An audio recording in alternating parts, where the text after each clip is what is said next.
right, Christian. So we've just done our blast motion technology teaching piece, and we want to just talk about, like, kind of, I feel like that's a really cool piece of technology to use with, like, all levels of students, but I don't know if you see it, like, you do different things with different levels. Like, I would think, like, beginning students that are just getting into golf, especially on putting or the other parts of the measures.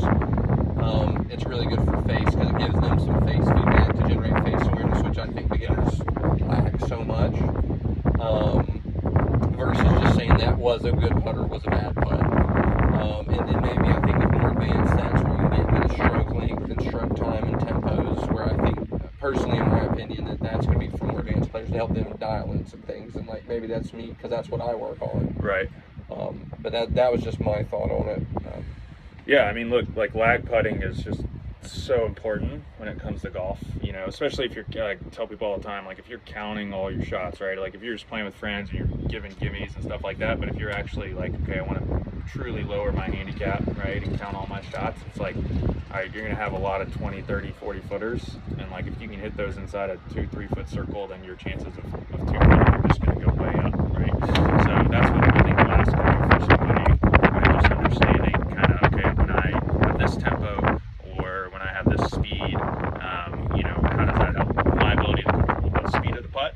And then, yeah, I mean, for sure, like this face angle stuff would be really good. I kind of related to like something like TrackMan, right? Whereas like we can put stuff on the ground to like understand the face angle, but then we kind of might tend to become dependent on those things. Whereas blast, you're kind of forced to do the action that you need to do, and then, you know, get the feedback, right? So like with TrackMan, like if, you know, if we've got a path problem or something, it's like we're not necessarily using an alignment stick, right? We're trying to create a different movement pattern, motor pattern, Right. to change that number, and that's going to be retainable better than if we're trying to avoid some kind of stick or, you know, gate that we're putting through or something like that. So yeah, just kind of our brain will retain that better, so it could be really helpful for people in that regard.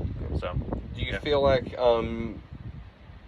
using Blast has helped you like market yourself better? Has it helped kind of like it's an investment to purchase it and it's a yearly subscription, so do you feel like it's worth it? Like how has it like kind of generated a return on it? Yeah, I don't know about like marketing, but I do think like putting is you know, a very nuanced thing, right? That like is just, it's more skill and feel based, and that's what's going to allow you to do, right?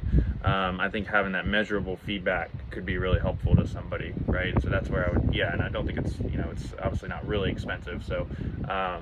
I mean, not compared to it like TrackMan. Right. So it's something that, you know, and maybe even the better part of it might be something that your student could get to, right? Because like they're probably not going to go out and buy a TrackMan or a Sam Putt Lab, but they might be able to purchase Blast, right? And so it's like now you have the connection between you and your student, whereas like they can work at it on their own time, and that's really where the ROI would be. I believe. It's like, you know, that now they can have that feedback, and then you can have that piece of communication and just strengthen the relationship. So Okay, appreciate it. yeah, Thanks, dude. good work.